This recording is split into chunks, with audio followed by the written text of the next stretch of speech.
Le soleil matinal commençait à peine à percer, à travers les fenêtres poussiéreuses de la petite cuisine, lorsque Bertha Carpenter jeta un dernier regard à sa maison. Son reflet dans le miroir terni près de la porte montrait une femme d'à peine 24 ans, mais le chagrin avait déjà laissé ses marques sur son visage. Ses cheveux châtains, habituellement coiffés en un chignon bas soigné, étaient aujourd'hui légèrement ébouriffés. Elle n'avait tout simplement pas eu la force de suivre ses rituels matinaux habituels. Ses yeux verts, autrefois pétillants de rire, paraissaient maintenant fatigués et inquiets. Bertha était une femme de petite taille, à la silhouette délicate, mais des mois de dur labeur à la ferme sans l'aide d'un homme avaient rendu ses mains plus fortes et ses épaules un peu plus larges. Sa peau, autrefois douce et blanche, comme il se y à une dame mariée respectable, était maintenant légèrement hâlée par le travail en plein soleil. De discrètes taches de rousseur étaient apparues sur l'arête de son nez, signe qu'elle avait dû travailler au champ sans chapeau, lorsque le temps manquait pour observer les convenances féminines. Sa plus belle robe, d'un bleu foncé orné de petites fleurs blanches qu'elle avait mises pour se rendre à la foire, était soigneusement reprisée à plusieurs endroits. Le tissu était de bonne qualité, mais n'était plus neuf. Le col et les poignets blancs avaient été fraîchement lavés et empesés, et un corset noir soulignait sa taille fine. Son unique bijou était la simple alliance en or de Thomas, qu'elle portait toujours, bien qu'elle fût devenue un peu grande pour elle à cause du poids perdu sous l'effet du chagrin et d'une maigre alimentation. Le plancher grinçant sous ses pieds semblait lui faire ses adieux. Chaque latte se souvenait des pas de son défunt mari, Thomas. 3 mois s'étaient écoulés depuis que la fièvre l'avait emportée, la laissant seule avec la ferme, les dettes et une unique vache nommée Molly. Bertha passa la main sur la table en bois usé où ils prenaient autrefois leur café matinal ensemble, faisaient des projets d'avenir, rêvaient d'enfants. Maintenant, une fine couche de poussière recouvrait cette table. Elle n'avait plus la force d'entretenir la maison comme avant. Toutes ses pensées étaient tournées vers une seule chose. Comment tenir jusqu'à la semaine suivante, quand M. Hancock viendrait réclamer son argent? Un meuglement provenant de l'étable lui rappela qu'il ne fallait pas tarder. Bertha jeta sur ses épaules un châle usé, le seul qui avait encore une apparence décente, et sortit dans la cour. La matinée d'automne était fraîche, l'air sentait l'herbe fanée et la fumée des feux lointains. Quelque part à l'horizon, on apercevait les lumières de la foire du comté de Cross River, où elle devait se rendre avec Molly. La vache l'accueillit d'un long meuglement, comme si elle sentait que ce jour était particulier. Molly était une bonne vache, laitière, calme, avec de grands yeux bruns bienveillants. Thomas l'avait achetée encore veau au vieux MacGregor, et elle était devenue un véritable membre de la famille. Aujourd'hui, elle était peut-être son dernier bien de valeur, son dernier espoir de réunir l'argent nécessaire pour payer les dettes et ne pas perdre son toit. « Pardonne-moi, ma belle », murmura Bertha en caressant le pelage chaud de l'animal. S'il y avait eu un autre moyen... Elle attacha une corde aux cornes de la vache et la mena lentement sur la route. Le trajet jusqu'à Cross River prenait une demi-journée à pied, mais Bertha n'avait pas de cheval. Elle avait dû le vendre 1 mois plus tôt. Chaque pas sur la route poussiéreuse lui était pénible. Non seulement physiquement, mais aussi moralement. Elle sentait qu'à chaque pas, le dernier vestige de sa vie d'avant lui échappait. En chemin, ils croisèrent les chariots d'autres fermiers se rendant à la foire. Bertha leur adressait un signe de tête en réponse à leur salutation, mais n'avait pas envie de parler. Tous connaissaient son histoire. Tous savaient au pourquoi elle menait sa vache à la vente. Dans leurs regards, on lisait de la compassion et parfois un soulagement que le malheur ait épargné leur foyer. Vers midi, les premières heurtantes et les premiers chapiteaux de la foire apparurent. L'air était empli des odeurs de viande grillée, de mélasse sucrée et de la poussière soulevée par des centaines de pieds. Les sons de la musique, Les rires des enfants, les cris des marchands, tout cela créait une atmosphère de fête à laquelle Bertha n'était absolument pas préparée. Son cœur se serra, à l'idée que pour elle, cette foire pourrait être la dernière en tant que fermière. Le marché aux bestiaux se trouvait à l'extrémité du champ de foire. C'était un endroit bruyant et poussiéreux, l'air était saturé des meuglements du bétail et des cris des maquignons. Bertha s'arrêta à l'entrée, observant la foule d'acheteurs et de vendeurs. La plupart étaient des hommes, fermiers, éleveurs, bouchers. Elle se sentait étrangère dans ce monde où régnait la force et l'expérience du commerce. « Jeune femme, vous vendez cette vache ?» retentit à côté d'elle une voix d'homme profonde. Bertha se retourna et vit un homme de haute taille, le coiffé d'un chapeau à large bord. Son visage était buriné et tanné par le vent et le soleil, et ses yeux sombres la regardaient avec sérieux, mais sans hostilité. À sa ceinture pendait un revolver dans un étui de cuir, et ses vêtements étaient d'un simple mais de bonne qualité. Il n'était manifestement pas pauvre, mais pas non plus un dandy. « Oui, » répondit Bertha, s'efforçant de donner à sa voix une assurance qu'elle ne ressentait pas. « Ou c'est une bonne vache, laitière et en bonne santé. » L'homme s'approcha de Molly et l'examina d'un œil expert. Il passa la main sur son flanc, vérifia ses dents, regarda son pis. Ses gestes étaient assurés et expérimentés. Il était clair qu'il s'y connaissait en bétail. « C'est en effet une bonne vache, » convint-il en se redressant. « Combien en demandez-vous » Bertha annonça le prix qu'elle jugeait juste. Juste. Elle ne voulait pas marchander, cette vente était trop importante pour elle. L'homme hocha la tête, sans essayer de faire baisser le prix, ce qui la surprit. Habituellement, sur de tels marchés, le marchandage était un rituel obligatoire. « Je m'appelle Levi Wheeler », se présenta-t-il en lui tendant la main. « Et vous ?»« Bertha Carpenter ?» répondit-elle en serrant sa main forte et calleuse. « Carpenter. Vous êtes la veuve de Tom Carpenter. » Dans sa voix, il y avait une note de compréhension. Bertha acquiesça, n'osant pas parler. Les mots ce qui la désignaient comme veuve lui faisaient encore mal. « C'était un homme bien, » dit simplement Lévi. « Je lui ai acheté du foin 1 ou 2 fois. Dommage que ça se soit terminé ainsi. » Ces paroles ne contenaient ni pitié, ni condescendance. Seulement la sympathie sincère d'un homme qui comprenait ce qu'était la perte. Bertha sentit soudain la tension dans ses épaules se relâcher un peu. « Merci, » dit-elle doucement. Lévi sortit un portefeuille de sa poche et compta la somme demandée. C'était de l'argent réel, des dollars en argent sonnant et des pièces d'or. Bertha les prit de ses mains tremblantes, essayant de ne pas montrer à quel point elle était émue.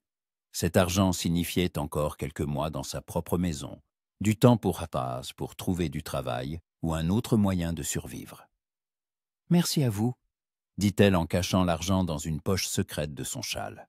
« Ne me remerciez pas, » répondit Lévi. « C'est une transaction honnête. » Il prit la corde de ses mains, et leurs doigts s'effleurèrent un instant. Bertha ressentit une étrange chaleur à ce contact fortuit et retira vivement sa main. Molly meugla pour lui dire au revoir, comme si elle comprenait que leur chemin se séparait. Lévi s'apprêtait à emmener la vache quand des voix fortes s'élevèrent de l'autre côté du marché. Un groupe d'hommes entourait un fermier âgé, et leurs gestes agressifs indiquaient clairement qu'un conflit se préparait. L'un d'eux, un homme corpulent en vêtements coûteux, agitait des papiers. « C'est Art Griffin », dit Lévi à voix basse, remarquant que Bertha regardait dans cette direction.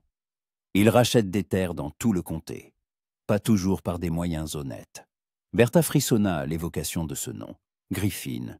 Elle avait entendu ce nom en lien avec les dettes de son mari. Se pouvait-il que... « Que fait-il » demanda-t-elle, sentant un frisson lui parcourir le dos. « Je pense qu'il essaie de forcer le vieux MacGregor à vendre sa ferme, » répondit Lévi en fronçant les sourcils. MacGregor a des problèmes d'argent après une mauvaise récolte. Le cœur de Bertha se mit à battre plus vite. Si Griffin s'en prenait à MacGregor, son tour viendrait bientôt. L'argent de la vente de la vache ne couvrirait qu'une partie des dettes. Ce ne serait manifestement pas suffisant pour conserver la ferme. Soudain, un des hommes de Griffin les remarqua et les montra du doigt. Hart Griffin se retourna et son regard s'arrêta sur Bertha.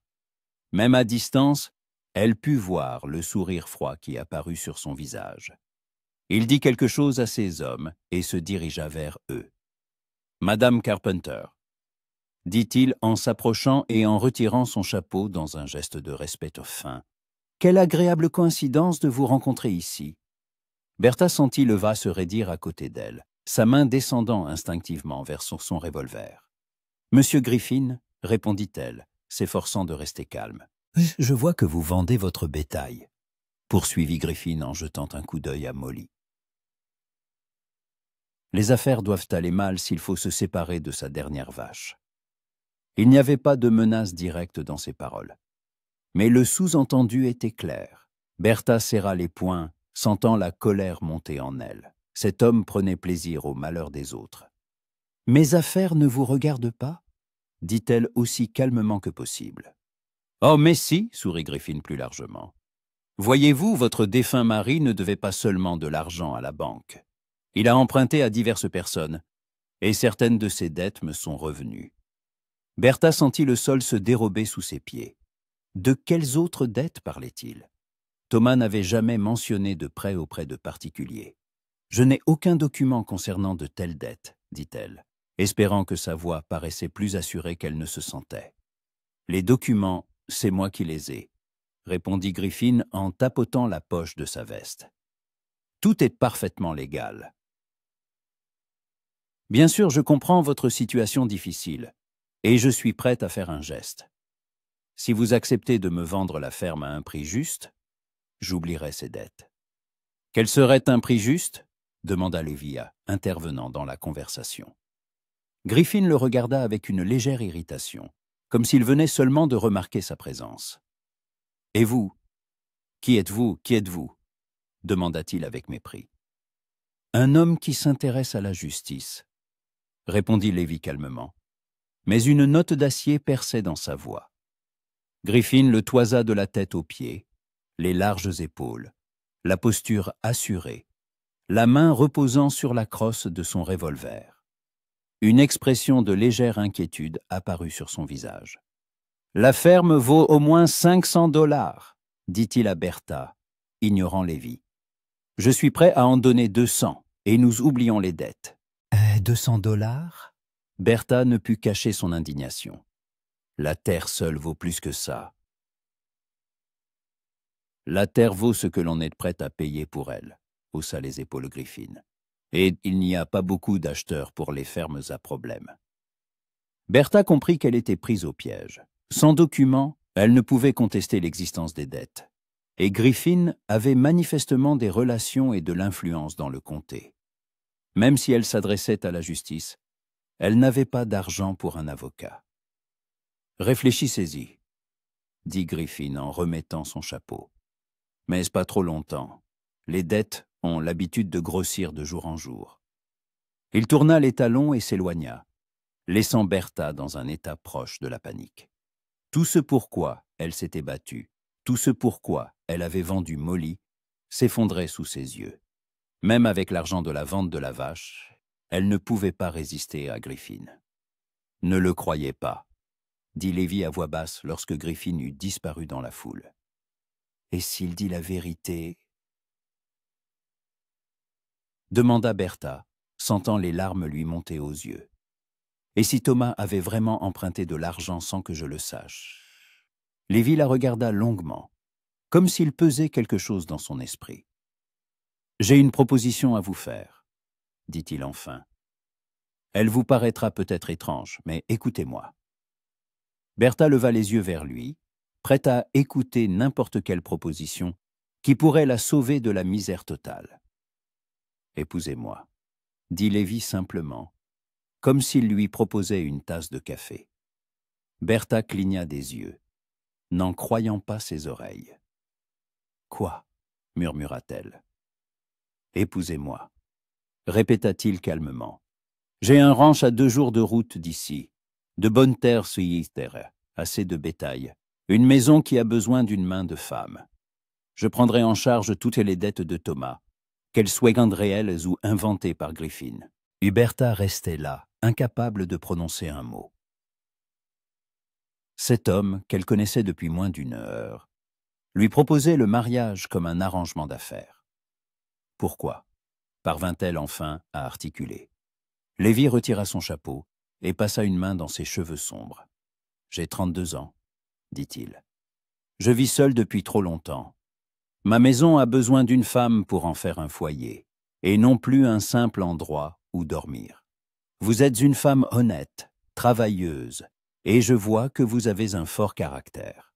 C'est suffisant pour commencer. » « Et l'amour » demanda Bertha, sentant ses joues rougir de sa propre audace. « L'amour peut venir, » répondit-il après une pause. « Ou peut-être pas, mais le respect mutuel et un objectif commun sont une bonne base pour un mariage. De nombreux couples bâtissent autour des familles heureuses sur bien moins que cela. » Bertha plongea son regard dans ses yeux sombres et honnêtes et comprit qu'il ne mentait pas.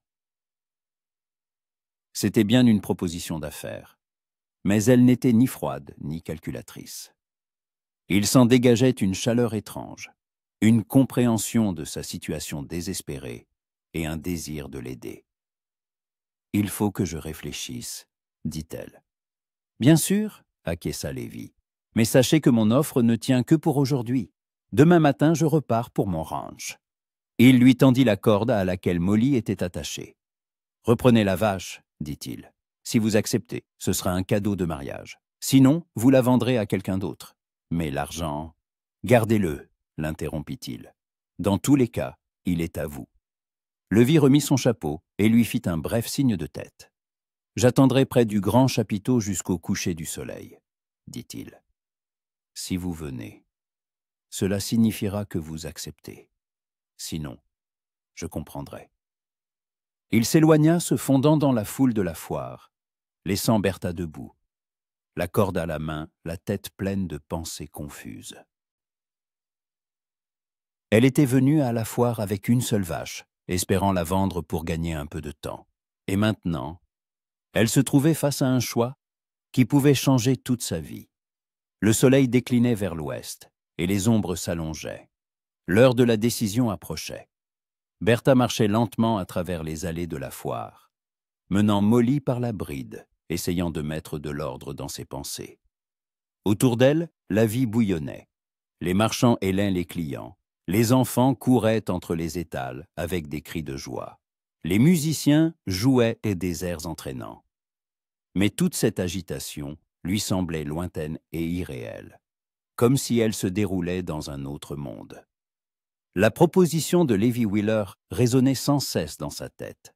Se marier avec un inconnu pour échapper aux dettes, pouvait-elle vraiment faire cela?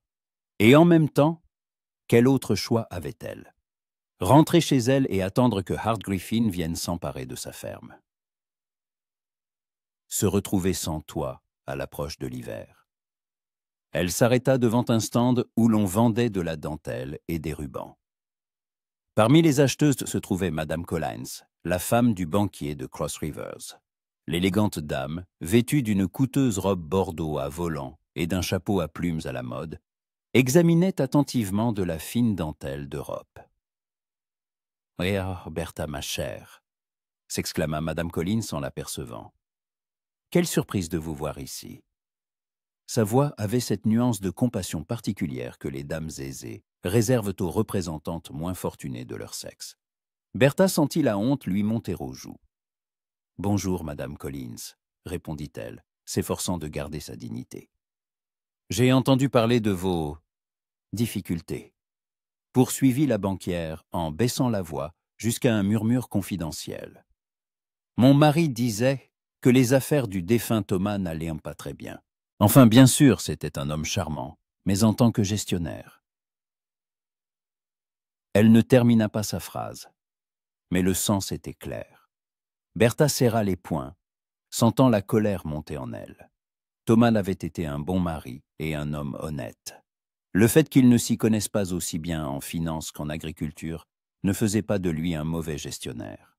« Si tu as besoin d'aide, ma chère, continua Madame Collins avec une sollicitude feinte, je pourrais en parler à mon mari. Peut-être y aurait-il une place pour une domestique à la banque. Bien sûr, le salaire n'est pas élevé, mais un toit et de la nourriture. Merci pour votre offre, l'interrompit Bertha aussi poliment que possible. Mais pour l'instant, je n'ai pas besoin d'une telle aide.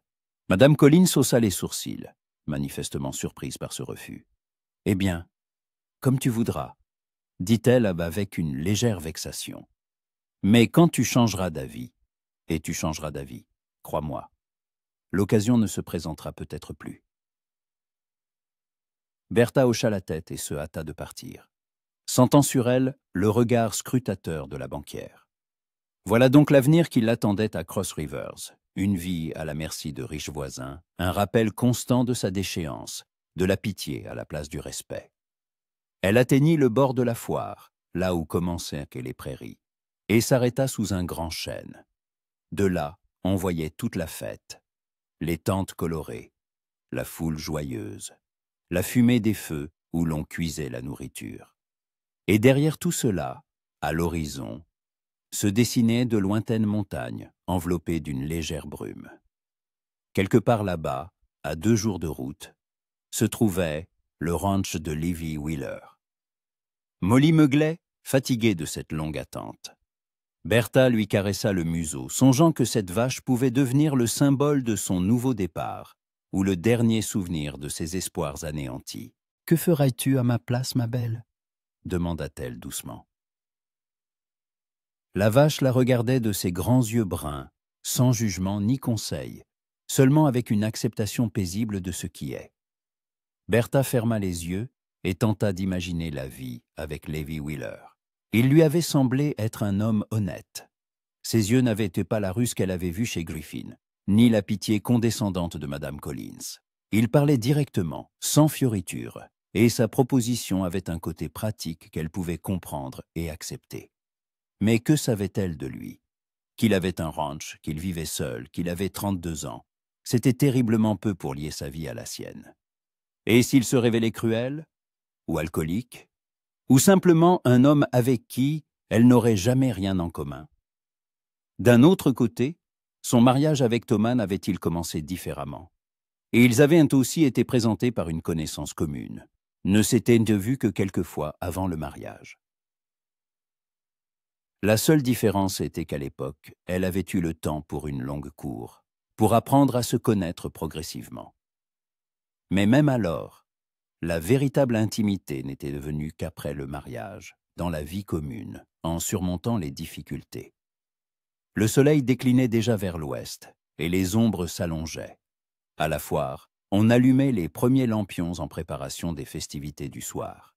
Quelque part, un violon jouait, et la mélodie lui parvenait par bribes, se mêlant au bruit du vent dans les feuilles du chêne. Bertha se souvint des paroles de Lévi sur l'amour qui pouvait venir ou non. Sa voix n'avait pas d'illusion romantique, mais une honnêteté qui la séduisait. Combien de mariages construits sur la passion s'effondraient aux premières difficultés, et combien commençaient par des considérations pratiques pour se transformer en un véritable attachement. Ces réflexions furent interrompues par une voix familière. « Tata !» Elle se retourna et vit un homme d'âge mûr en tenue de fermier, usé s'approcher d'elle. C'était Jacob McGregor, le vieil homme avec qui Griffin s'était disputé. « Bonsoir, Madame Carpenter », la salua-t-il en retirant son chapeau. « Excusez-moi de vous déranger, mais je vous ai vu parler avec Hart Griffin. Je voulais vous prévenir. »« De quoi ?» demanda Bertha, bien qu'elle s'en doutât déjà. « Cet homme est un prédateur, » dit McGregor en jetant un regard autour de lui, comme s'il craignait d'être entendu. « Il rachète les terres des fermiers ruinés pour une bouchée de pain, puis les revend 10 fois plus cher aux compagnies de chemin de fer. Il a des relations à la banque, et c'est toujours qui est en difficulté. »« Et les dettes dont il parlait ?» demanda Bertha. McGregor eut un sourire amer. « Il m'a aussi présenté des papiers. Mon défunt frère lui aurait emprunté de l'argent avant de mourir. Mais je sais bien que Patrick n'empruntait jamais d'argent. Il était trop fier pour ça. » Griffin falsifie des documents ou rachète de vieilles reconnaissances de dettes pour des kopecks, puis les présente aux héritiers. Le cœur de Bertha s'accéléra. Elle avait donc eu raison de soupçonner que quelque chose n'allait pas avec les dettes de Thomas. Mais ne peut-on pas s'adresser au shérif? Au tribunal? Demanda-t-elle. Au shérif Hardy? MacGregor secoua la tête. Il est dans la poche de Griffin. Quant au tribunal, pour un procès, il faut de l'argent pour un avocat, du temps, des témoins. Et Griffin a tout cela.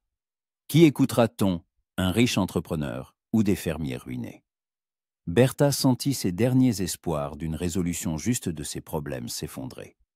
Même si les dettes se révélaient fausses, elle ne pourrait pas le prouver. « Et vous, que ferez-vous » demanda-t-elle. « Je lui vendrai la ferme pour les quelques sous qu'il propose, » soupira le vieil homme. « Et puis je partirai chez mon fils en Californie. » À mon âge, il est trop tard pour tout recommencer. Il remit son chapeau et s'apprêtait à partir, mais il s'arrêta. « Soyez prudente, Madame Carpenter. Griffin n'a pas l'habitude qu'on lui refuse quelque chose. Si vous résistez, il trouvera des moyens de vous forcer. » Sur ces mots, il s'éloigna, laissant Bertha dans une confusion encore plus grande.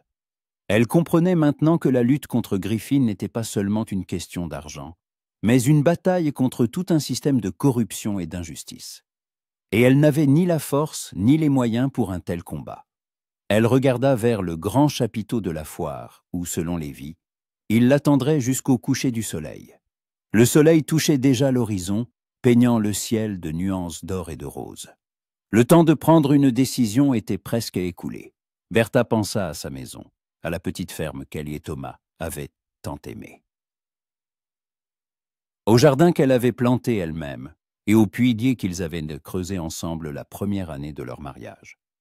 Tout cela était maintenant menacé, et le seul moyen de le sauver était de renoncer à tout cela pour une vie complètement inconnue. Mais était-ce vraiment un sacrifice? Ou, au contraire, une chance de repartir à zéro, de se libérer du poids, des souvenirs et du chagrin qui l'écrasaient depuis 3 mois? Elle se souvint du visage de Lévi, hâlé, sévère, mais pas cruel. Il y avait dans ses yeux la lassitude d'un homme solitaire qui avait vécu trop longtemps sans la chaleur d'un foyer. Peut-être pouvait-il vraiment s'entraider. Elle, en créant un foyer chaleureux dans sa maison. Lui, en lui offrant protection et stabilité. Molly meuglait doucement, et Bertha comprit que la vache aussi était fatiguée de l'incertitude. Les animaux vivent l'instant présent, sans se tourmenter de doutes sur l'avenir. Peut-être devrait-elle suivre cet exemple. Elle se redressa les épaules et prit la corde. La décision avait mûri dans son cœur, comme un fruit mûr sur un arbre, soudaine, mais inéluctable. « Allons-y, Molly, » dit-elle à la vache. « Il est temps de changer de vie. » Elles traversèrent lentement la foire en direction du grand chapiteau. À chaque pas, Bertha sentait la peur se mêler au soulagement. Elle n'avait plus à prendre cette décision, elle l'avait déjà prise. Il ne restait plus qu'à faire confiance au destin et à sa propre capacité d'adaptation. Le grand chapiteau était décoré de drapeaux et de lampions. C'est là que se réunissait la bonne société locale, les fermiers les plus riches, les marchands, les fonctionnaires. Ils buvaient du punch, discutaient affaires, riaient. Bertha se sentait étrangère dans cette société, mais elle cherchait des yeux, une silhouette familière. Lévi se tenait un peu à l'écart de la foule, adossé à un poteau du chapiteau. Il tenait une tasse de quelque chose de chaud, probablement du café, et regardait le soleil couchant. Sa posture dégageait la confiance tranquille d'un homme habitué à ne compter que sur lui-même. Quand il la vit approcher avec la vache, son visage n'exprima ni surprise ni joie, seulement une légère satisfaction, comme s'il avait été certain de sa décision. « Bertha, » dit-il simplement, posant sa tasse sur une table voisine. « Lévi » répondit-elle en s'arrêtant à quelques pas de lui. Ils se regardèrent en silence, et Bertha comprit que ce moment allait changer toute sa vie. Pour la dernière fois, elle était simplement Bertha Carpenter, veuve de fermier. Dans quelques minutes, elle deviendrait la fiancée d'un homme qu'elle connaissait à peine. « J'accepte », dit-elle doucement, mais assez fort pour qu'il l'entende. Lévi hocha la tête comme s'il avait reçu la réponse attendue. « Bien, dit-il, trouvons un pasteur et officialisons tout ça. Demain matin, nous partirons pour le ranch. » Tout de suite, s'étonna Bertha. « Pourquoi attendre ?» demanda-t-il. « Plus vite ce sera réglé, plus vite nous pourrons commencer notre nouvelle vie. » Il y avait une logique dans ces paroles qu'elle ne pouvait contester. En effet, pourquoi prolonger l'incertitude? Ils savaient tous les deux dans quoi ils s'engageaient, un partenariat d'affaires sous la forme d'un mariage. Les préludes romantiques auraient été déplacés. Le pasteur Wilson est quelque part par ici, dit Lovie en balayant la foule du regard. Je l'ai vu près du stand de Bible. Ils trouvèrent le pasteur près d'une tente de littérature religieuse. Le révérend Wilson était un homme âgé au visage bienveillant et à la barbe grise. Il connaissait Bertha et son défunt mari. Son étonnement était donc compréhensible. « Madame Carpenter, Monsieur Wheeler, vous voulez que je vous marie? Tout de suite ?» demanda-t-il n'en croyant pas ses oreilles.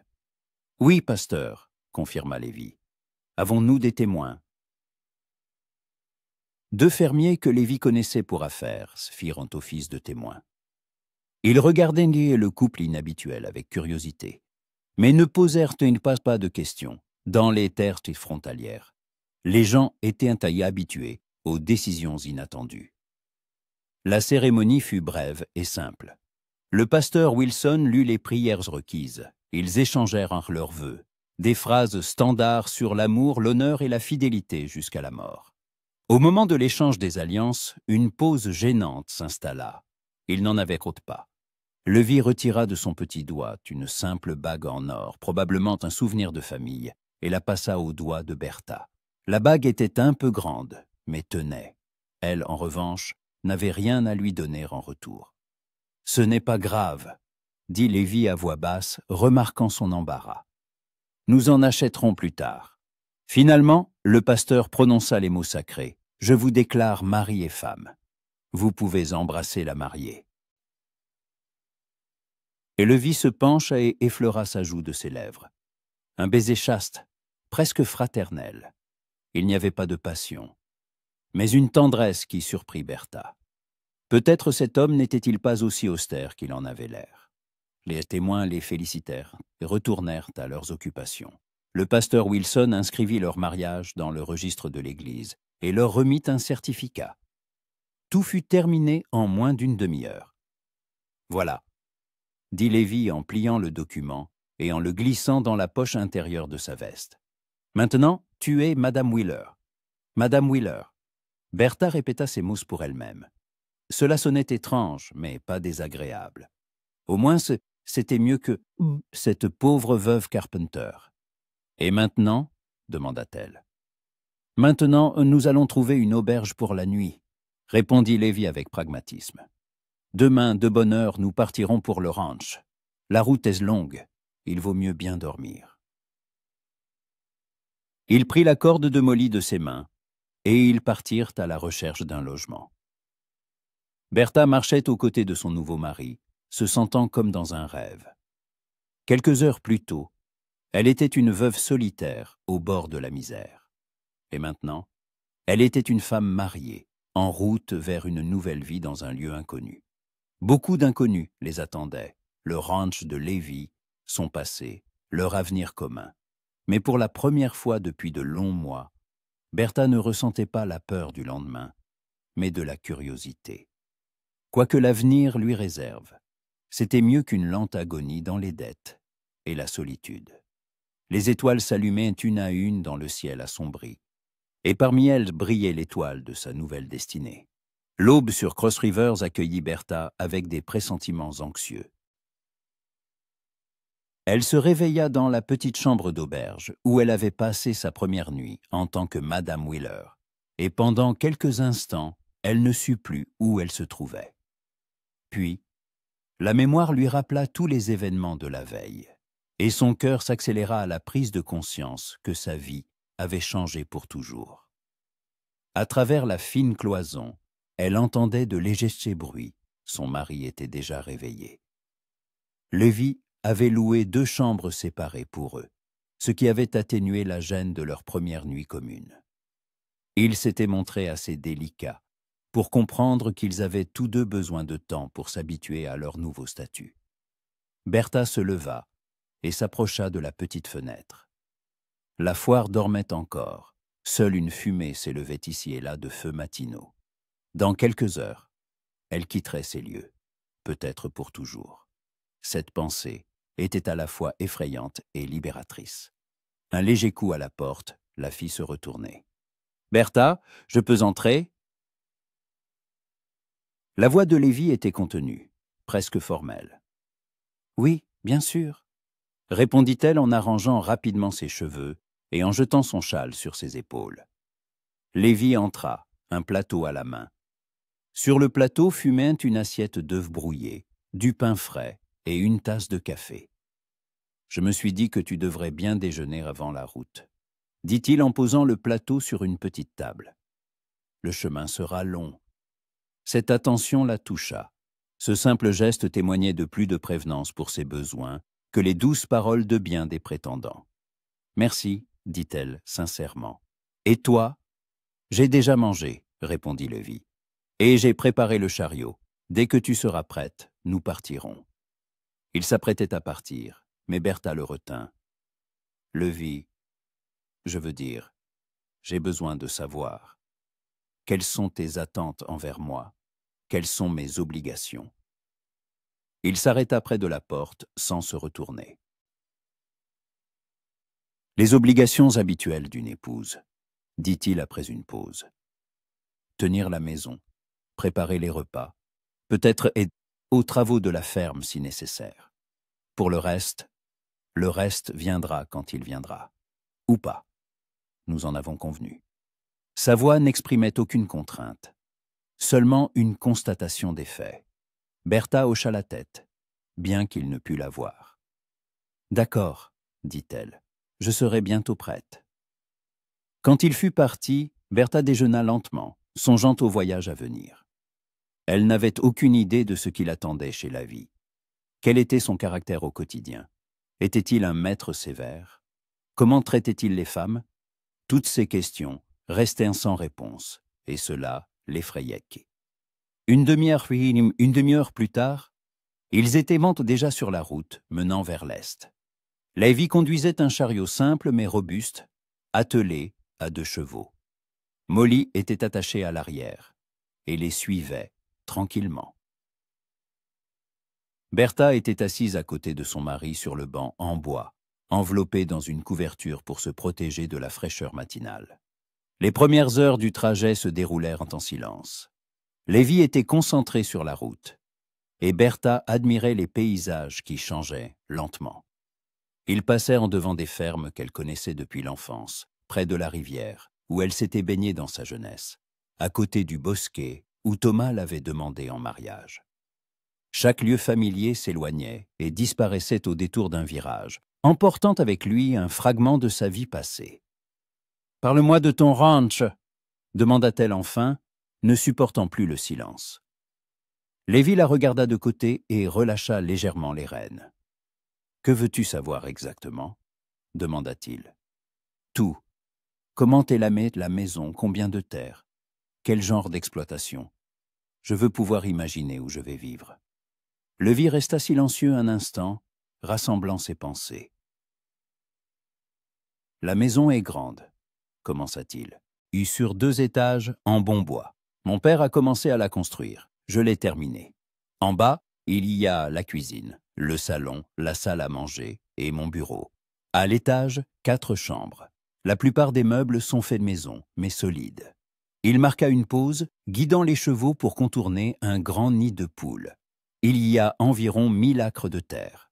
De bons pâturages, une rivière, une forêt pour le bois de chauffage.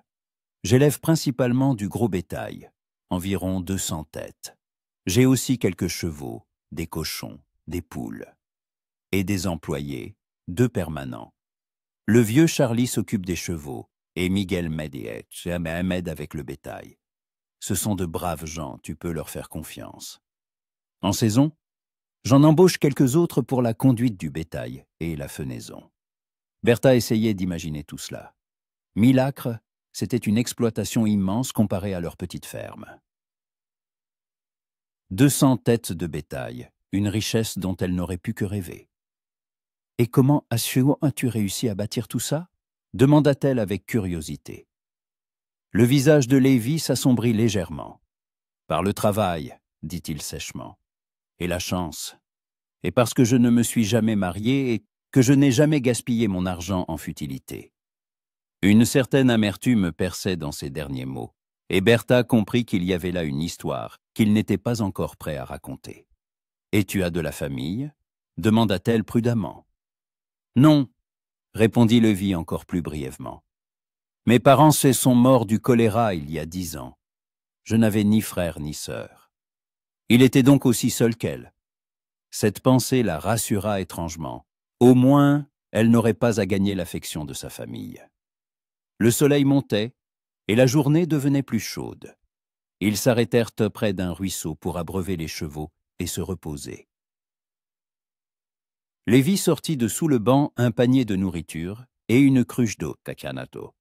« Mary de l'auberge nous a préparé ça pour la route, » expliqua-t-il en déballant une nourriture simple mais consistante, du poulet rôti, du pain, des pommes. Ils mangèrent assis à l'ombre d'un grand orme. Molly paissait non loin de là, savourant l'herbe fraîche près du ruisseau.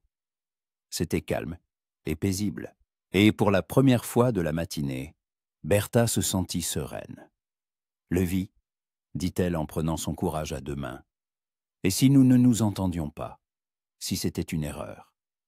Il mâcha longuement un morceau de pain, réfléchissant à sa réponse.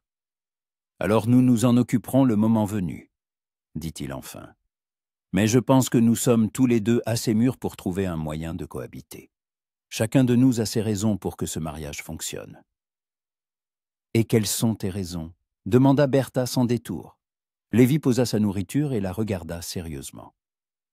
« J'en ai assez de vivre seul, » dit-il honnêtement, « ou assez de rentrer dans une maison vide, de manger froid, de n'avoir personne à qui parler le soir.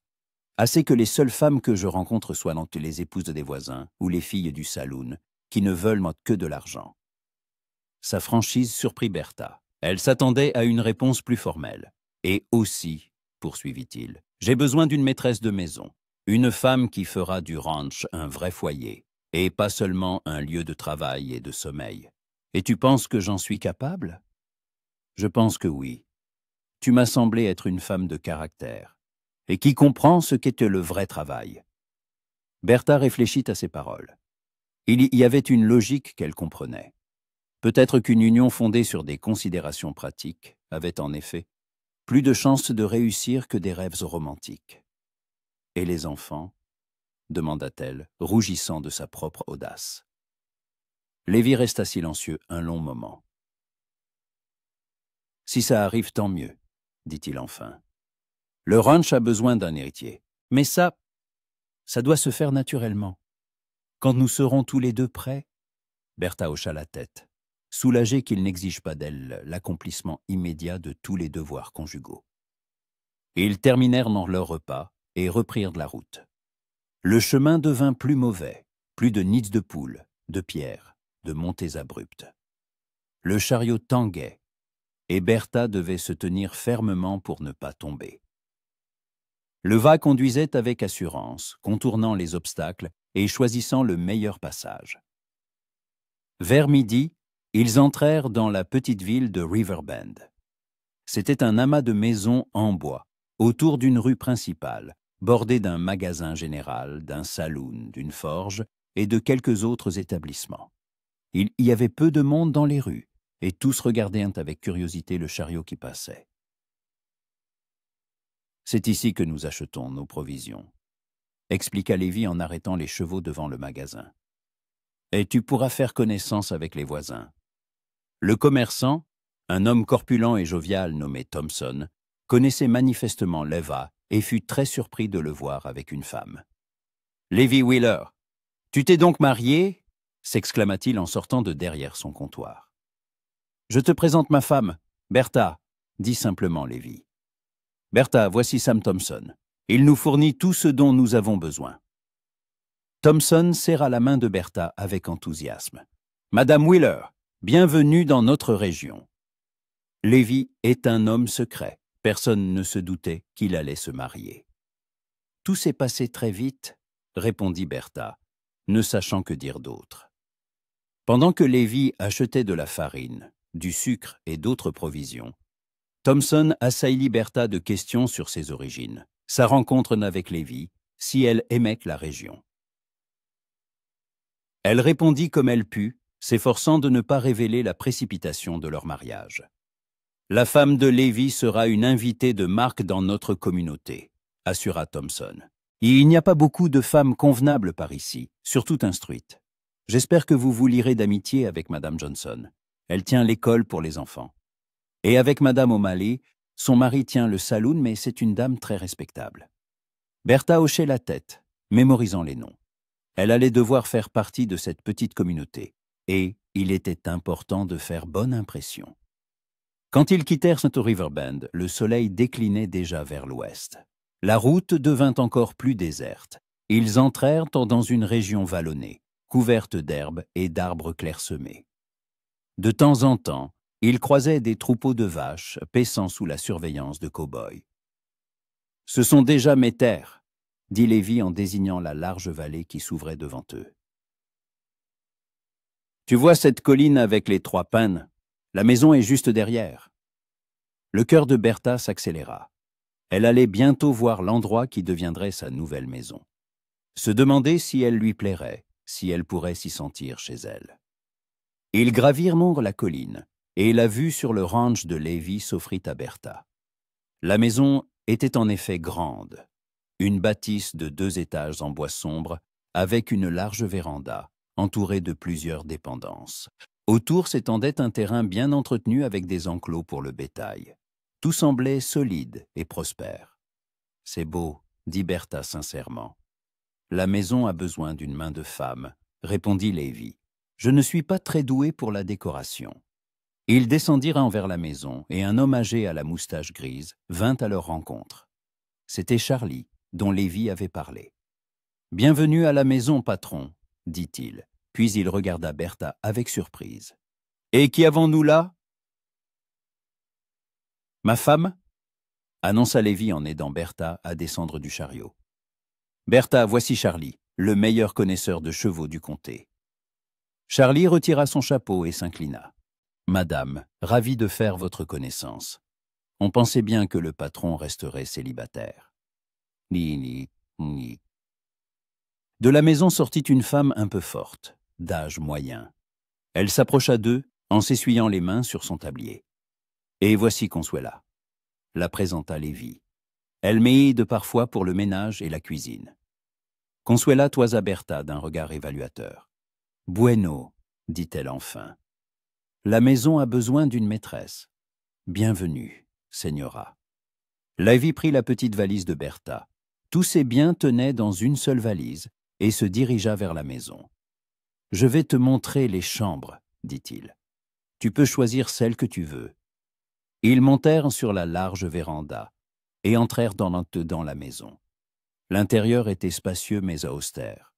Une maison d'homme typique, sans aucune touche féminine. Les meubles étaient robustes mais simples. Il n'y avait pas de rideaux aux fenêtres, pas de nappes ni de fleurs sur les tables. « La cuisine est ici », montra Lévi en la guidant à travers une grande pièce avec une cuisinière massive et une longue table. « Le salon est là, mon bureau est au fond. » Ils montèrent sans l'escalier jusqu'au 2e étage. Il y avait 4 chambres, comme l'avait dit Lévi. Toutes étaient meublées simplement, un lit, une commode, une chaise, une petite table. Cette chambre donne à l'est. Les levées de soleil y sont magnifiques, dit Lévi en ouvrant la porte d'une des chambres. Et celle-ci, à l'ouest, pour voir les couchers de soleil. Choisis celle que tu préfères. Bertha jeta un coup d'œil dans les deux chambres. Elles étaient également impersonnelles, mais propres et spacieuses. La chambre à l'est était plus lumineuse. « Quelle s'y a » dit-elle en désignant la chambre avec les fenêtres à l'est. « Bien !» acquiesça Lévi en posant sa valise par terre. « Installe-toi, le dîner est dans 1 heure. » Il partit, laissant Bertha seule dans la pièce qui était désormais sa chambre. Elle s'assit sur le lit et regarda autour d'elle. Les murs étaient tenus. Un simple tapis recouvrait le sol. Il n'y avait même pas de rideau à la fenêtre. Mais il y avait du potentiel. La pièce était grande, lumineuse, avec une vue sur une belle vallée. Bertha s'approcha de la fenêtre et regarda dehors. À l'horizon, le soleil se couchait, peignant le ciel de nuances d'orange et de rose. Quelque part là-bas, derrière ces collines, se trouvait son ancienne vie, ses anciens problèmes, son ancienne douleur.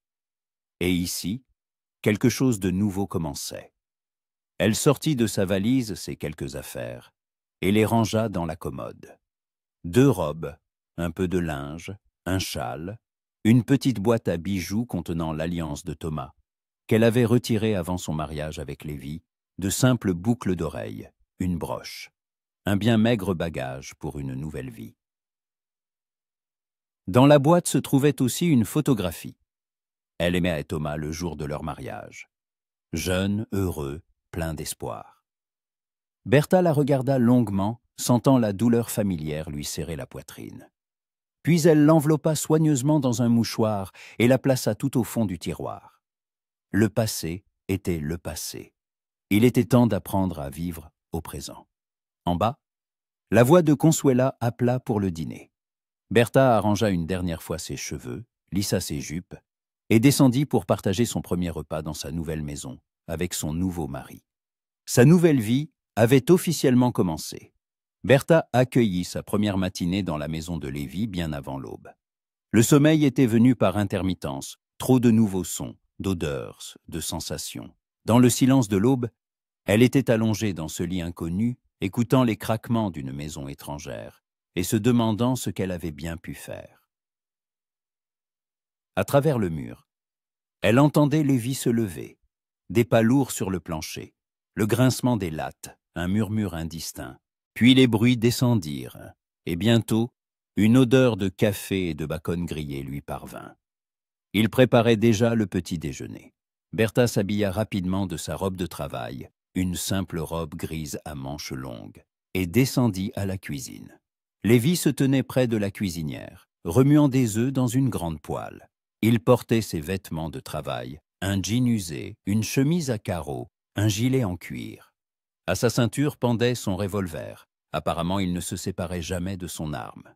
« Bonjour », dit Bertha doucement, ne voulant pas le surprendre. Lévi se retourna. Dans la lumière du matin, elle put pour la première fois bien voir son visage. Des pommettes saillantes, un menton volontaire. De profondes ridées au coin des yeux dus au plissement constant face au soleil. On ne pouvait pas le qualifier de beau, mais son visage était fort, fiable. « Bonjour », répondit-il. « J'espère ne pas t'avoir réveillé. Je dois me lever tôt. »« Ce n'est rien, j'ai l'habitude, » dit Bertha. « Laisse-moi finir le petit déjeuner. Après tout, c'est maintenant mon devoir. » Lévi hésita un instant, puis s'écarta de la cuisinière. « Comme tu veux, » dit-il. « Le café est dans la cafetière. Le bacon est presque prêt. » Bertha s'approcha de la cuisinière et évalua son travail. Les œufs étaient en préparés simplement mais correctement. Le bacon était grillé juste comme il fallait. L'homme savait manifestement prendre soin de lui, mais elle était heureuse d'assumer ce rôle. « Que manges-tu habituellement au petit déjeuner ?» demanda-t-elle en servant la nourriture dans les assiettes. « Ce qui me tombe sous la main, » haussa les épaules Lévi. « Des œufs, du bacon, du pain, parfois des haricots, rien de spécial. » Bertha hocha la tête, planifiant mentalement de diversifier son régime. Elle connaissait quelques recettes de plats simples mais savoureux, réalisables avec des produits courants. Ils déjeunèrent dans un silence relatif. Levi lisait le journal de la veille de Riverbend, tandis que Bertha étudiait taille et la cuisine, planifiant ce qu'elle pourrait y changer. Les étagères étaient remplies d'ustensiles nécessaires, mais sans aucun ordre. Les pots d'épices étaient mélangés à des outils. La vaisselle propre côtoyait la salle. « Aujourd'hui, je dois vérifier le troupeau dans l'enclos éloigné », dit Levi en terminant son café. « Je serai de retour ce soir. Tu peux t'installer, explorer les lieux. Consuela viendra vers midi si tu as besoin d'aide. »« Et comment puis-je aider aux travaux de la ferme ?» demanda Bertha. Levi la regarda avec surprise. « Tu n'es pas obligé de travailler au champ, dit-il. J'ai assez d'hommes pour le bétail. Mais j'ai grandi dans une ferme, insista Bertha. Je sais traire les vaches, nourrir les poules, m'occuper du potager. Je veux me rendre utile. » Levi resta silencieux, réfléchissant à ses paroles. « D'accord, accepta-t-il enfin. Alors tu peux t'occuper du potager derrière la maison. Il est à l'abandon, je ne sais pas cultiver les légumes. Et le poulailler a besoin d'une main de femme. Les poules pondent mal, elles manquent probablement de soins. » Après le départ de Levi, Bertha se retrouva seule dans la grande maison. Le silence lui pesait. Elle était habituée au bruit constant de la ferme, au meuglement de la vache, au caquettement des poules. Ici, c'était trop calme, trop spacieux. Elle décida de commencer par explorer la maison. Elle fit le tour de toutes les pièces, jeta un œil dans chaque recoin, évalua l'état des meubles et de la décoration. La maison était solide et fonctionnelle, mais totalement dépourvue de chaleur féminine. Nulle part, il n'y avait de fleurs, de tableaux, de jolis tissus, rien de ce qui fait d'une maison un foyer, et non un simple abri. Elle s'attarda plus longtemps dans le bureau de Levi. Un bureau en bois massif y était couvert de papiers, factures, contrats de vente de bétail, cartes de la région. Sur les étagères, des livres, principalement des manuels pratiques sur l'élevage, mais aussi quelques romans, un recueil de poésie. Il n'était donc pas un rustre complètement inculte. Sur la cheminée se trouvait l'unique photographie de la maison, un couple âgé, probablement les parents de Levi. L'homme avait les mêmes yeux sérieux que son fils. La femme souriait avec douceur et chaleur. Bertha regarda longuement la photo, essayant d'imaginer qui étaient ces gens, comment ils s'étaient rencontrés, s'ils s'étaient aimés. L'inspection de la maison lui prit toute la matinée. Quand Consuela arriva, Bertha avait déjà établi un plan mental des tâches prioritaires. La Mexicaine se révéla être une femme bavarde, qui lui raconta avec plaisir l'histoire du ranch, les habitudes de Levi, les voisins. « Seigneur Levi est un homme bon, » dit-elle en pétrissant la pâte à pain. « Mais très seul, il a vécu trop longtemps sans femme. Ce n'est pas bon pour un homme. » « Et pourquoi ne s'est-il pas marié plus tôt ?» demanda Bertha en l'aidant à pétrir. Consuela baissa la voix, bien qu'elle fût seule dans la maison. « Il a eu une fiancée il y a de nombreuses années. Elle s'appelait Alice, une belle jeune fille de bonne famille. Mais elle est partie avec un autre, un riche marchand de San Francisco. Elle a dit qu'elle ne voulait pas vivre dans un ranch, qu'elle voulait la ville, de belles robes, des bals. » Bertha ressentit une étrange pointe de jalousie envers la femme qui avait fait souffrir son mari. « C'était quand ?» demanda-t-elle. « Il y a environ 5 ans, depuis Seigneur Levi est devenu, comment dire, fermé.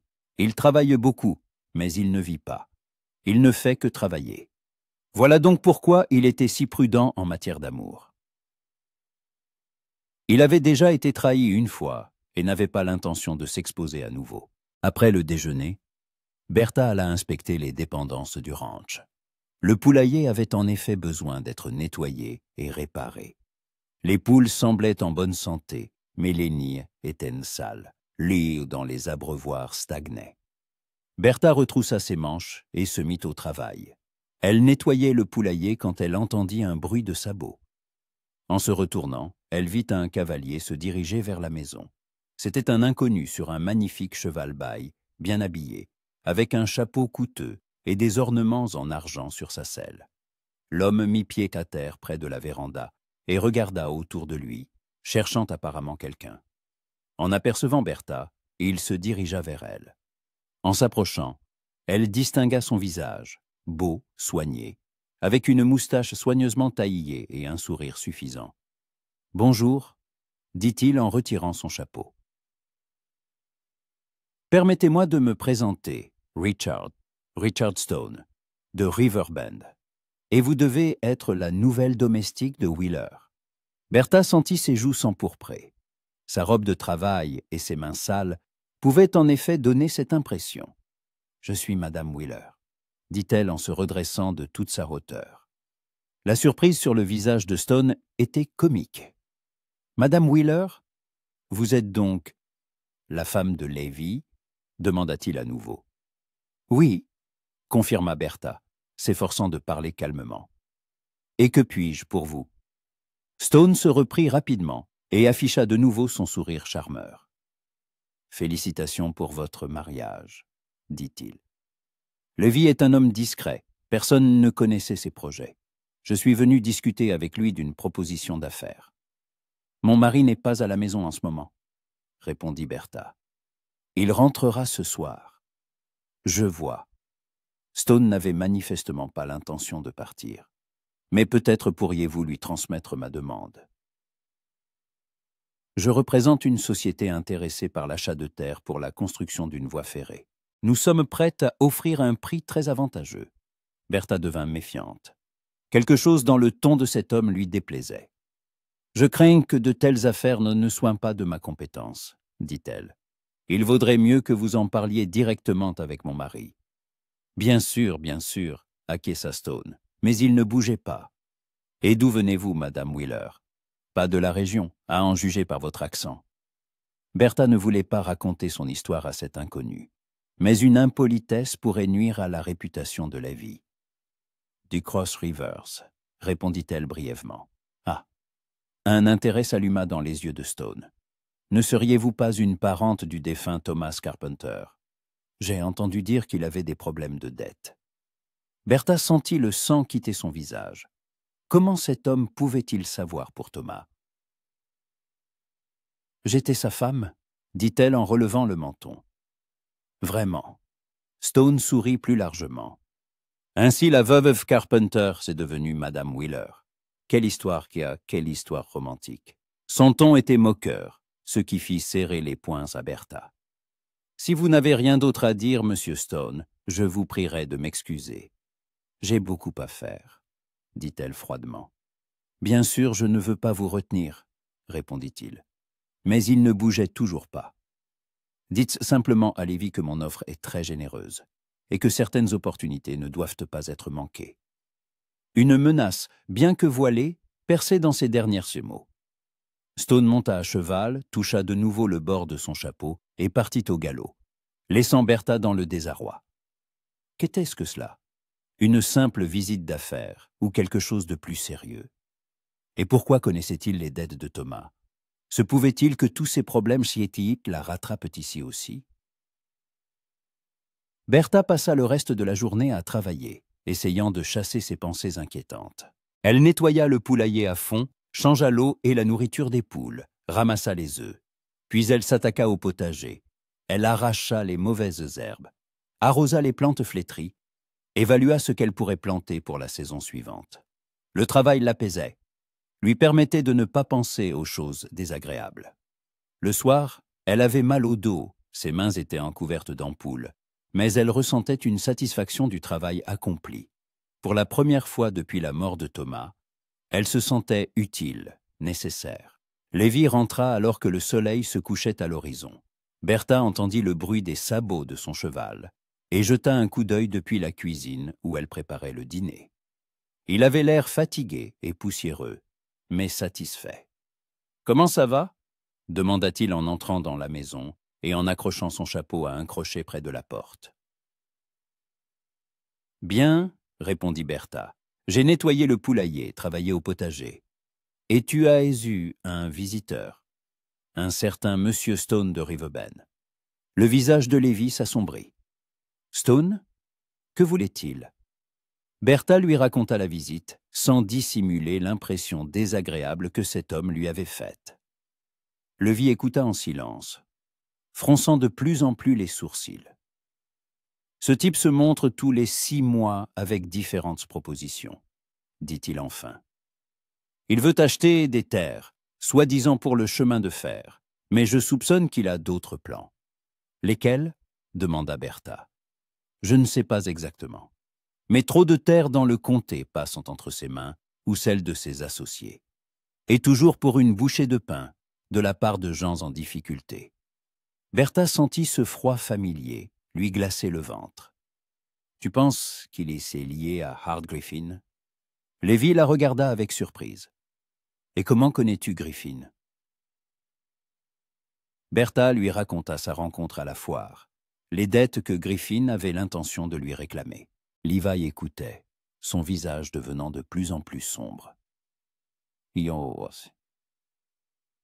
Oui, ils travaillent ensemble, dit-il quand elle eut terminé. Griffin trouve les victimes, et Stone assure la couverture juridique et les relations.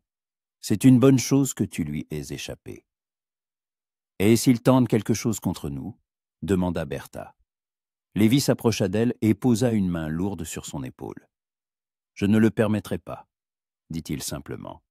Tu es ma femme maintenant, et je te protégerai. Il y avait une telle assurance dans ses paroles que Bertha sentit sa peur reculer. À côté de cet homme fort et fiable, elle était en sécurité. Merci, dit-elle doucement. Me remercier de quoi? Nous sommes une famille maintenant, répondit Lévy. Allons dîner, et demain je te ferai visiter tout le ranch comme il se doit. Pendant le dîner, ils parlèrent des affaires du ranch. Lévy lui parla de l'état du troupeau, des plans pour l'automne, des travaux à venir. Bertha partagea ses observations sur la maison, sur ce qui pourrait être changé et amélioré. « Tu as de bonnes idées, » dit Lévy lorsqu'elle proposa de réaménager le cellier pour y organiser le stockage des provisions. « Fais comme tu le juges bon. La maison est à toi maintenant. » Ces mots touchèrent Bertha plus que n'importe quel compliment. « La maison est à toi maintenant. » Cela signifiait qu'elle était vraiment la maîtresse des lieux et non une invitée temporaire. Lorsqu'ils montèrent à l'étage, Lévy s'arrêta devant la porte de sa chambre. « Bertha, dit-il sans se retourner, si tu as besoin de quoi que ce soit, s'il y a des problèmes, viens me voir, n'hésite pas. »« D'accord, répondit-elle. Bonne nuit, Lévy. »« Bonne nuit. » Il entra dans sa chambre et Bertha l'entendit fermer la porte. Elle entra également dans la sienne, mais le sommeil ne venait pas.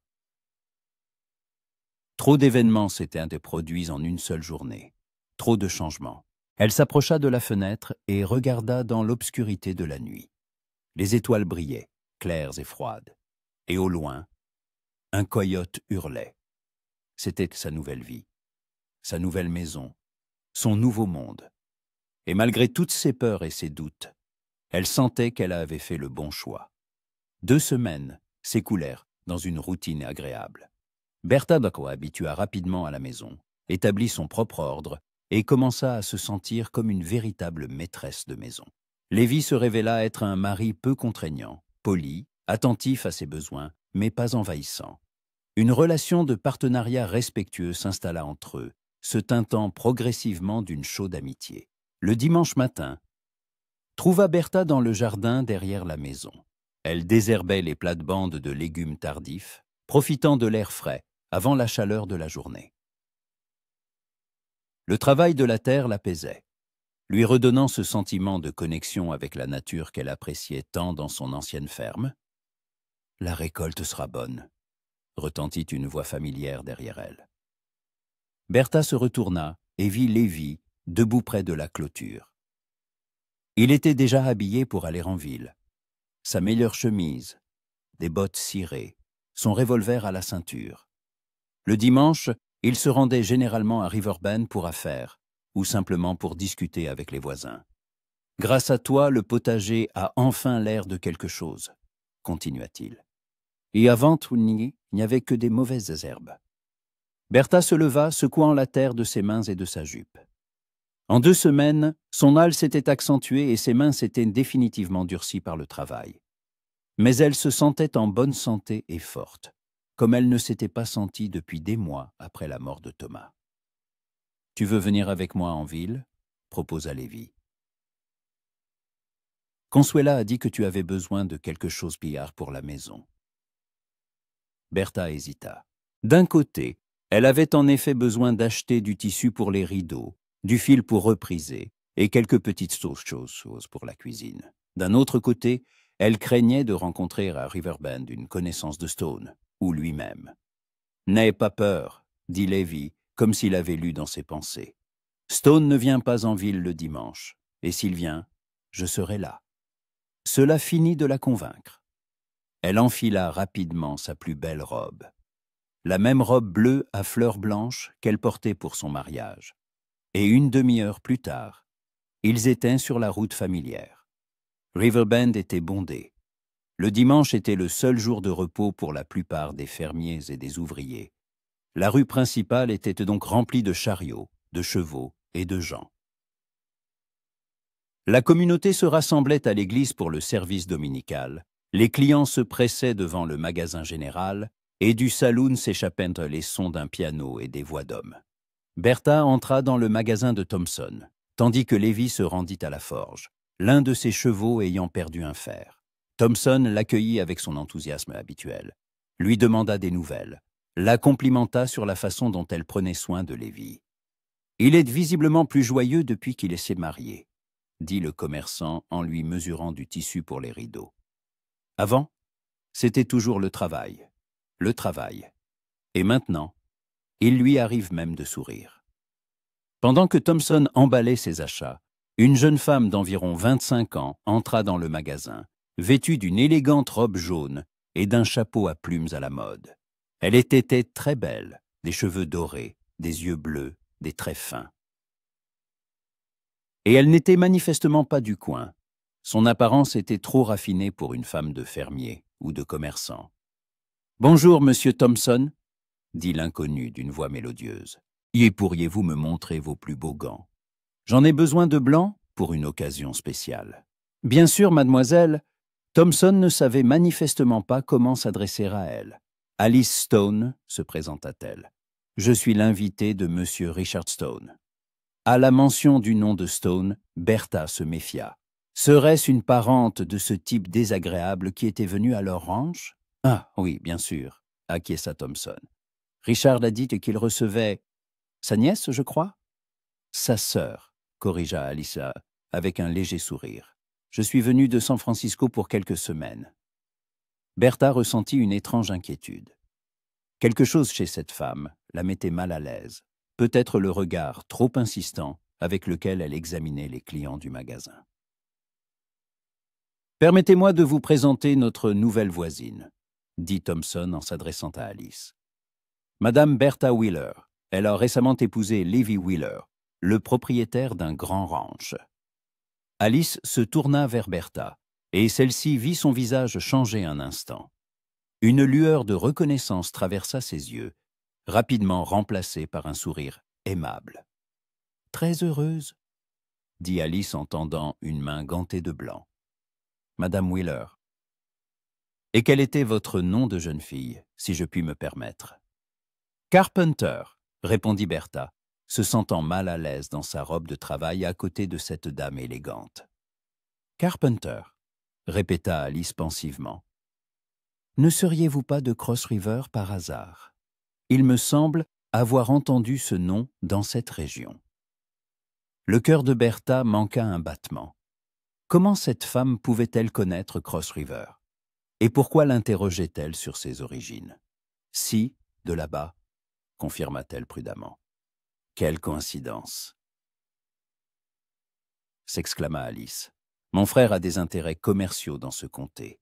Peut-être connaissez-vous Monsieur Hart Griffin. Il est l'associé de Richard sur certains projets. Et maintenant, tout s'éclaircissait. Cette femme était la sœur de Richard Stone, et donc liée au groupe qui avait tenté de s'emparer de la ferme de Bertha. Mais que faisait-elle ici? Et pourquoi l'interrogeait-elle sur son passé? « J'ai entendu ce nom, » répondit Bertha aussi calmement que possible. « Le monde est si petit, n'est-ce pas ?» sourit Alice. « Wird so. Et votre mari, Levi Wheeler. Il me semble l'avoir déjà rencontré quelque part. N'est-il jamais allé à San Francisco? Je ne pense pas, répondit Bertha sèchement. Thompson apporta une boîte de gants, et Alice se mit à les examiner. Mais Bertha sentait que la femme continuait de l'étudier en cachette. Une tension flottait dans l'air, que seul le simple d'esprit commerçant ne percevait pas. Bertha. Retentit une voix familière depuis le seuil. Bertha se retourna et vit avec soulagement Lévy à la porte du magasin. Il entra, retirant son chapeau, mais son regard tomba sur Alice et il s'arrêta net, son visage pâli, puis s'empourpra.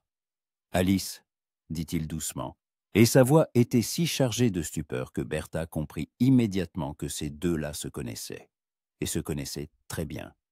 « Lévy ?» répondit Alice, et sa voix trembla. Comme le temps a passé. Bertha les regardait, et sentait quelque chose de froid lui serrer la poitrine. Seules des personnes qui ont été très proches se regardent ainsi, et ayant jugé par la réaction de Lévy, cette proximité s'était terminée douloureusement. « Que fais-tu ici ?» demanda Lévy, s'efforçant de parler calmement. « Je suis en visite chez mon frère, » répondit Alice. « Et toi, je vois, tu t'es mariée. » Elle regarda Bertha avec une expression difficile à déchiffrer, un mélange de curiosité et d'autre chose. « Oui, » confirma Lévy. « Alice, je te présente ma femme, Bertha. » Bertha, voici Alice.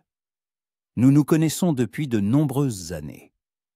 Sa présentation était pleine de sous-entendus. Bertha comprit qu'elle avait devant elle l'Alice dont Consuela lui avait parlé. L'ancienne fiancée de Lévy, celle qu'il avait quittée pour un riche marchand de San Francisco.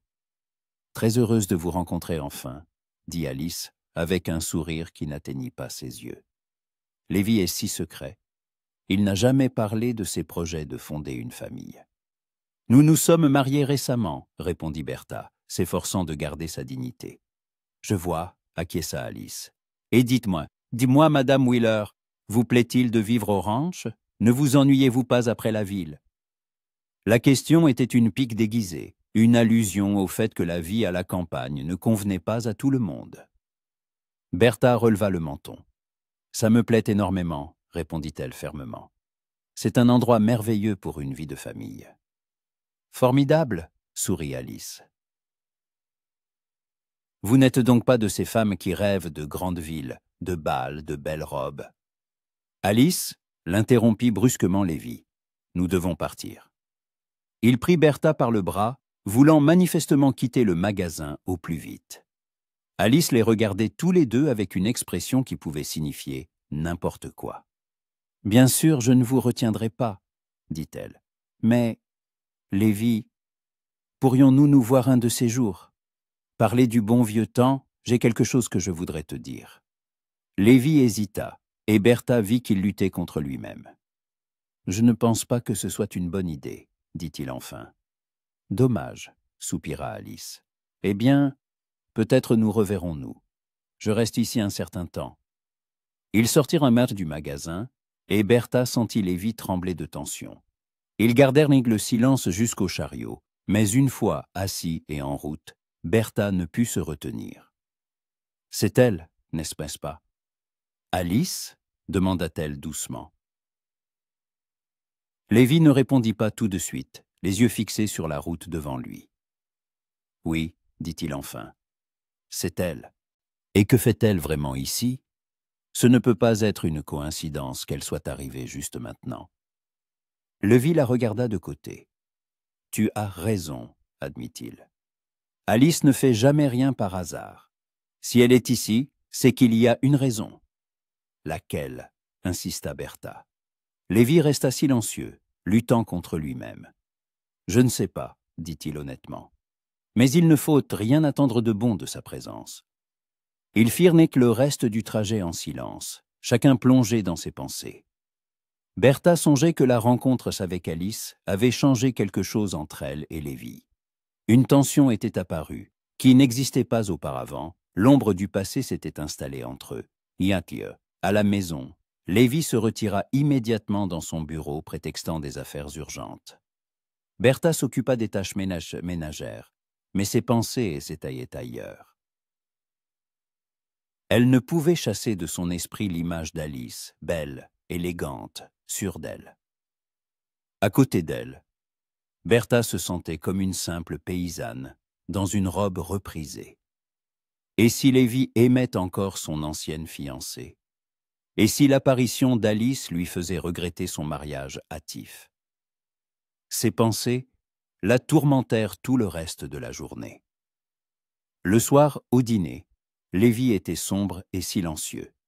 Il répondait à ses questions par monosyllabes, manifestement absorbé par ses réflexions. Bertha tenta plusieurs fois d'engager la conversation, mais abandonna rapidement. « Lévi, dit-elle enfin, alors qu'il finissait de manger.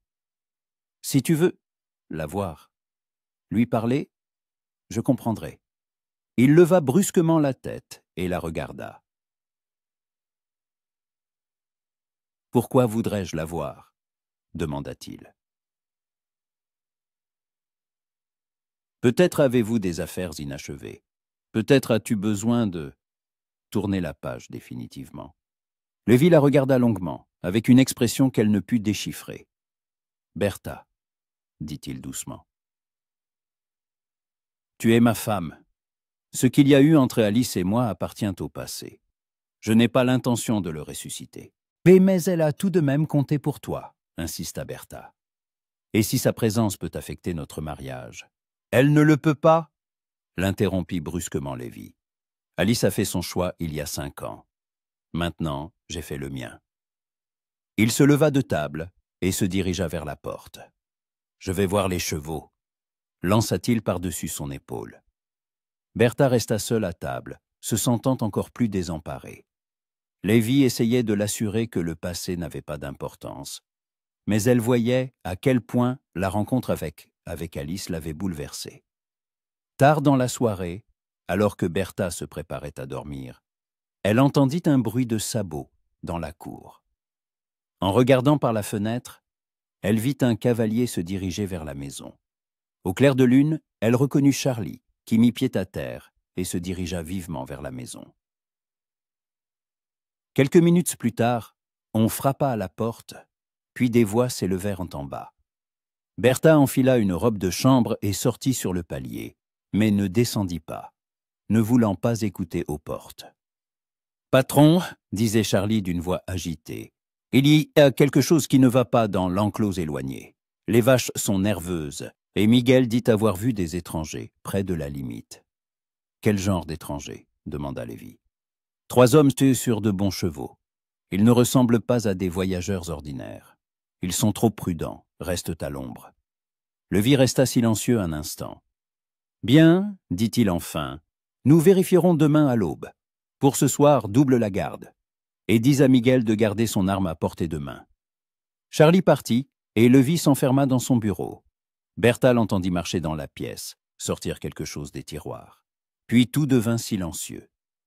Elle retourna dans sa chambre, mais le sommeil ne venait pas. Trop d'événements troublants s'étaient produits en une seule journée. L'apparition d'Alice, les étranges cavaliers près du ranch. La vie tranquille était-elle déjà terminée? Vers le matin, Bertha finit par s'assoupir, mais se réveilla tôt au son de l'activité dans la cour. Lévi se préparait déjà à monter à cheval avec Charlie et Miguel. Tous 3 étaient armés et avaient l'air sérieux. Elle s'habilla rapidement et descendit. Lévi déjeunait debout, pressé. « Que se passe-t-il » demanda-t-elle. « Probablement rien de grave, » répondit-il, mais son visage disait le contraire. « Mais sois prudente. Si quelque chose te semble suspect, cours chez les voisins, chez les O'Malley. N'essaie pas de te débrouiller seul. »« Et si il n'arrivera rien, » l'interrompit Lévi. « C'est juste une précaution. » Il l'embrassa sur la joue, pour la première fois depuis leur mariage, et sortit. Quelques minutes plus tard, les cavaliers disparurent derrière la colline, en direction des pâturages éloignés. Bertha resta seule dans la maison, qui lui parut soudain trop grande et vide. Dehors, c'était une belle journée d'automne, mais l'atmosphère semblait tendue, comme avant un orage. Elle essaya de s'occuper de ses tâches habituelles, mais ne pouvait se concentrer. Ses pensées revenaient sans cesse à Alice, à son apparition à Riverbend, aux étranges cavaliers. Vers midi, son anxiété devint insupportable.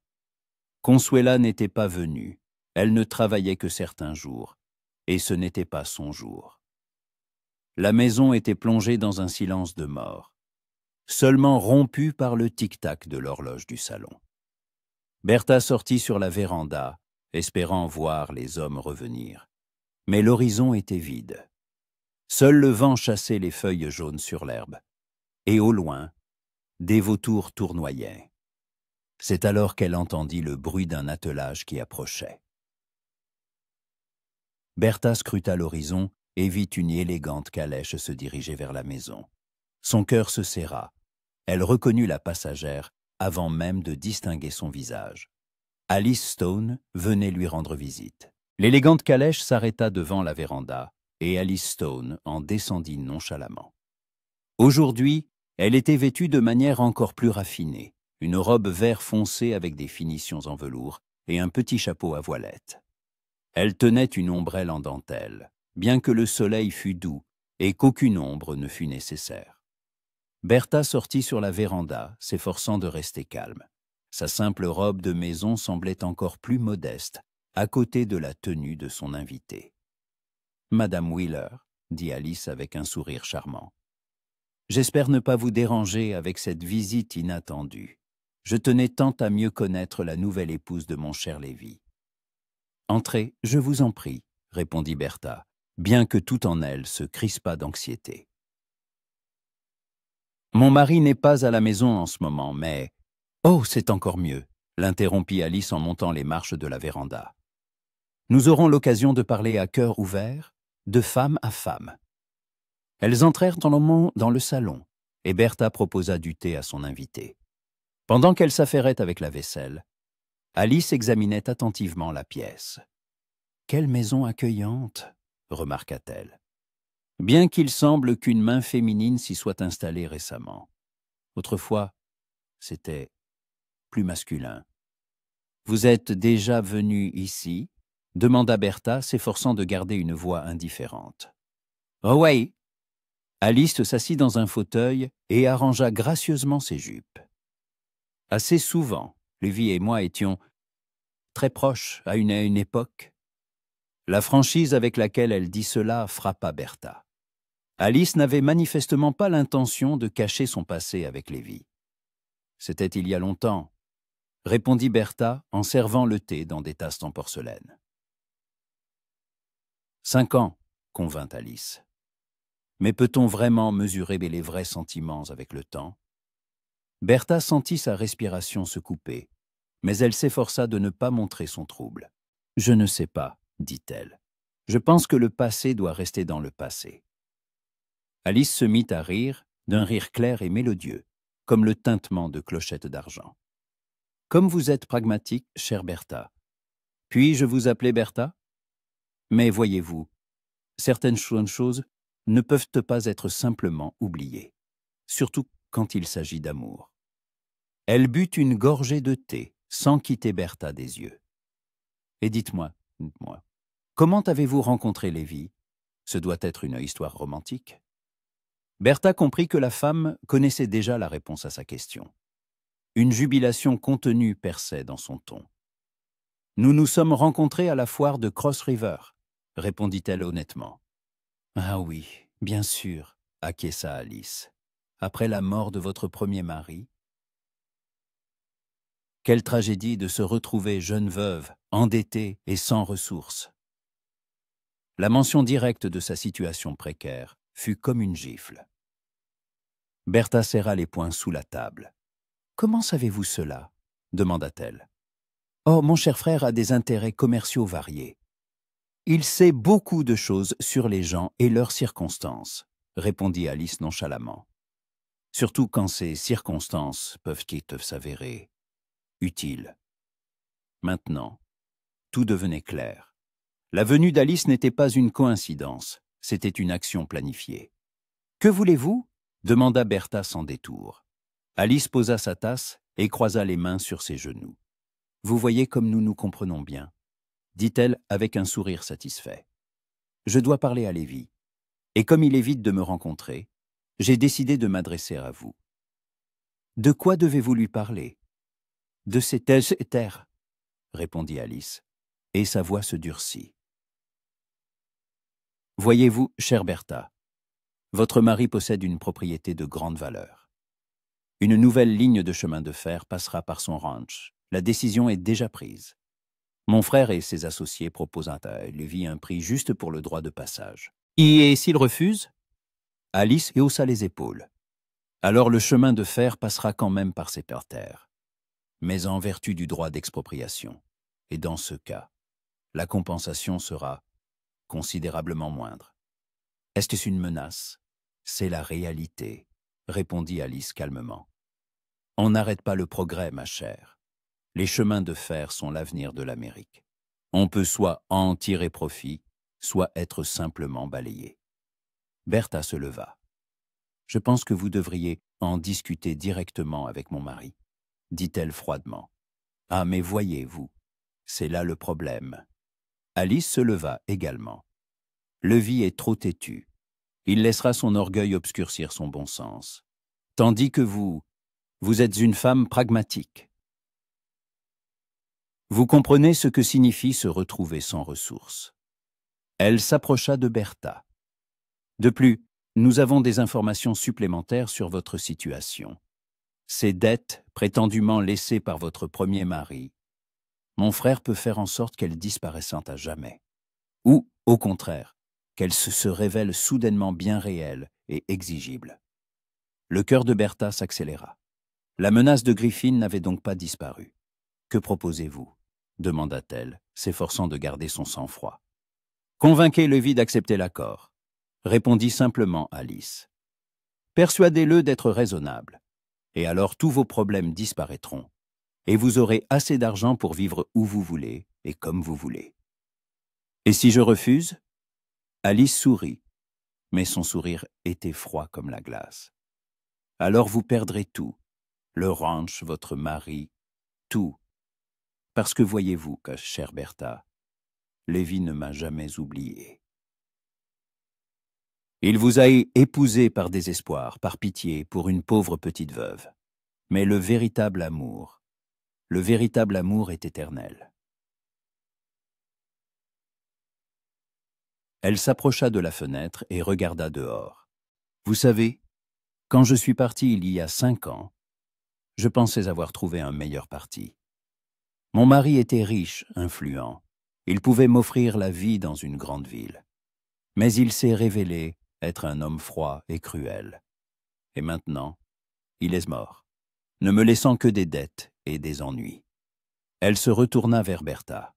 « Et j'ai compris que j'avais fait une erreur, que le vrai bonheur était ici, avec Lévi, et j'ai l'intention de le reconquérir. »« Il ne vous aime plus, » dit Bertha, bien qu'elle ne fût pas elle-même sûre de ses paroles.